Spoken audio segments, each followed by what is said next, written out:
Ladies and gentlemen, Rosella, thank you very much for your introduction. The brain is one of the big target organs, important target organs for estrogens. Fred is smiling, but it's true. So depression in women might be linked to estrogens too. We know that lifetime prevalence is about 21% for women. We have depressive mood, depressive state, depressive reaction, a lot of different terms. And then we have the psychiatric major depressive disorder. One of the problems we have in our field is that people are saying depression. They mean, if they're gynecologists, a depressive reaction or depressive mood. If they are psychiatrists, they mean major depressive disorder. They're not speaking exactly of the same thing. We know that unipolar depression is 4 times more frequent in women.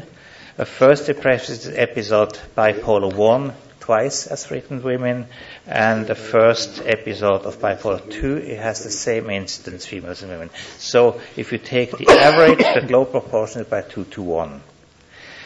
We have more frequently in women anxiety, somatization, hospitalizations. And no differences are found for age at onset, psychotic symptoms, tentam, and chronicity. So there's a pattern. Some items are different, some are the same. What has been found out and confirmed by longitudinal studies over the last 30 years now is that there is a window of vulnerability. That means a window where there is an increased risk for depression, and that is in the menopausal transition, but not only there. It's also in puberty. It is also before, after birth. It is a fact linked to periods where you have an endocrine weakness in a way. There's equilibrium. And you see the numbers are between 2.89 for the window of vulnerability at menopause and 4.29. There's one study, the SWAN study, where it is 1.27, but all are in the same direction. It is an existing entity. We know from animal studies that you can simulate, by taking away the estrogens, what might be a window of vulnerability. You have here animals who got silastic capsule E2 at month 14 and at month 19. This group had only an E2 capsule the second time and a sham capsule the first time, and this one had no estrogens at all. What's interesting to see that the rats fully substituted haven't been afraid, what is seen as a depressive equivalent, to go into the fields illuminated by strong lamps, whereas the animals having twice a blank, estrogen deficient, didn't dare to go to the open fields. So quite a significant difference, and that is taught by the authors compared with a state of depression for the estrogen deficient rats. We have studies coming from the monkeys I couldn't show, confirming the rat studies. And then we know from the human that we have a strong risk factor at around menopause, and that risk factor is a 2-year decline in estradiol levels.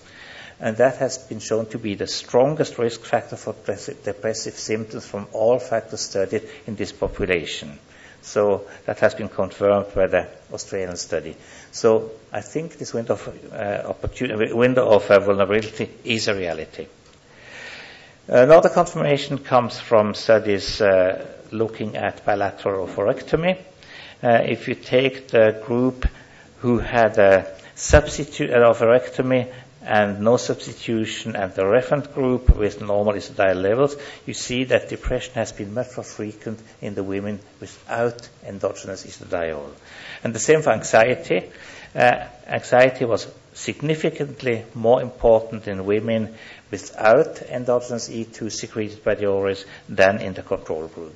So all this data, rat data, monkey data, human data, are fitting. Then, of course, there are other risk factors. You see here some risk factors linked to menopause. We have other motor symptoms we'll discuss in detail. We have other climacteric symptoms, for instance, sleep disturbances. And then you have the negative attitude toward aging or menopause or both. And you have early menopause. Of course, you have the family history, the personal history, premenstrual syndrome is a risk factor, and a low educational level. In this slide, you see three different situations: premenopause, perimenopause, postmenopause for anxiety and depression.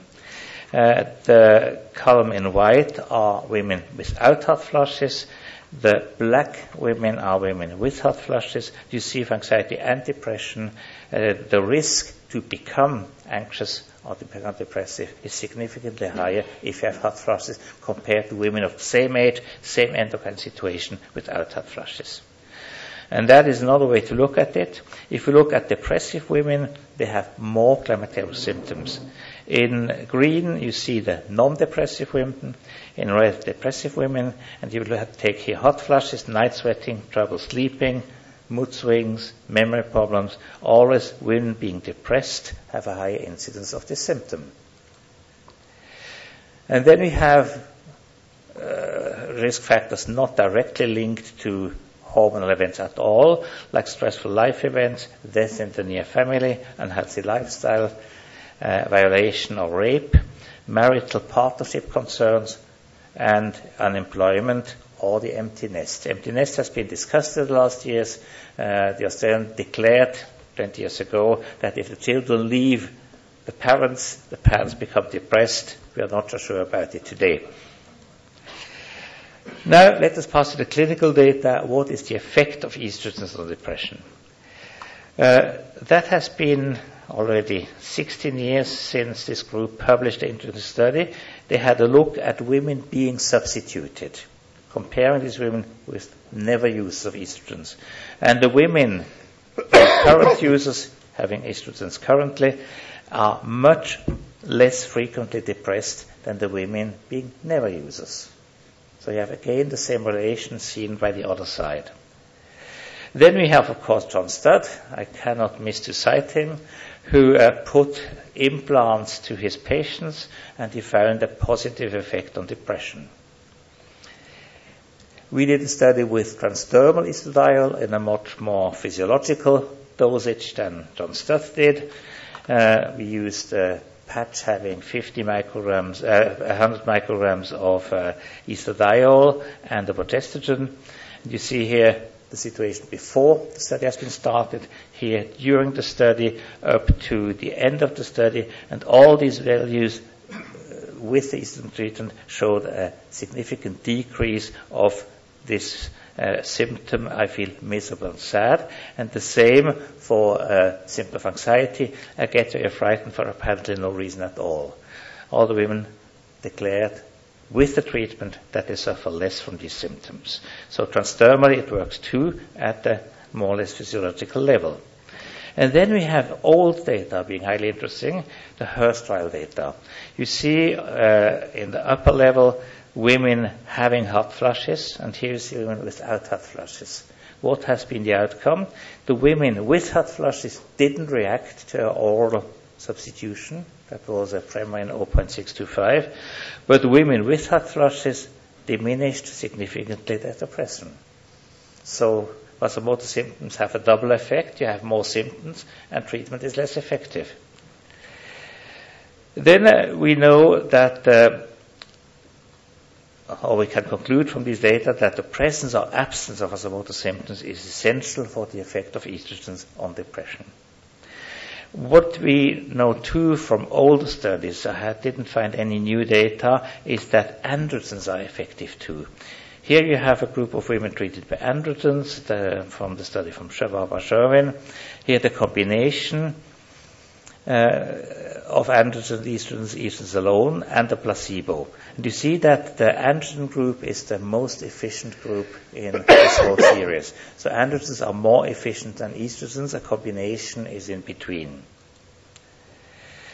So what we could see from a meta-analysis published by Zweifel, estrogens alone improved depressive mood significantly, 0.69. That is an equivalency calculated statistically significant.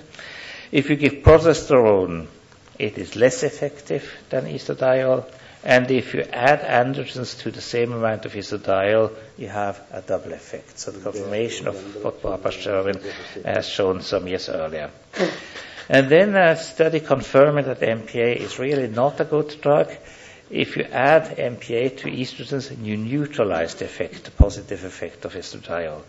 That is the series where you had Premarin and MPA for 2 different dosages, and here you have CE alone with a placebo. And you see the difference between the 2 groups is highly significant. So estradiol alone is efficient, estradiol plus MPA is not efficient, and from other studies we know that estradiol plus dydrogesterone is efficient. So it is MPA specific. A deception in all the postmenopausal women being asymptomatic and about 10 years away from menopause, you have no effect by estrogens. They don't work anymore at that age.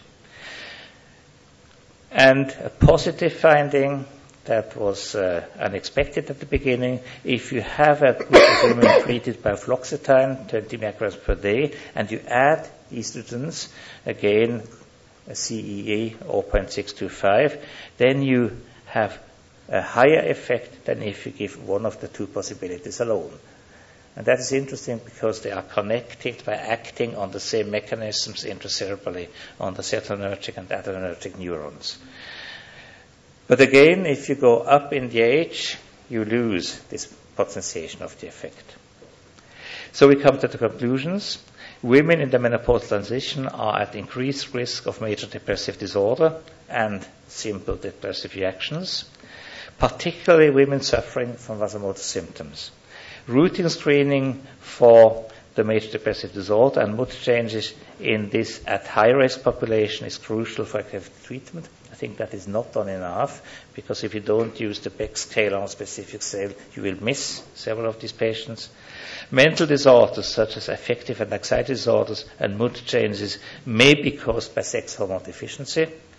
And today, the menopausal transition is accepted as a window of vulnerability for depression, as is puberty and pregnancy and the situation after birth, giving birth. Second part of conclusions, other factors such as family and personal history, psychosocial and economic factors, environmental factors may contribute to mental disorder, including depression. Potential interventions include estrogen therapy, antidepressant medication, or both. And important for what you have to pass to our students, in women suffering from climacteric symptoms, estrogen therapy should be started first. They shouldn't get first antidepressives or SSRIs, but estrogens. So estrogens may be used in postmenopausal depression alone or in combination with the antidepressant. Thank you very much.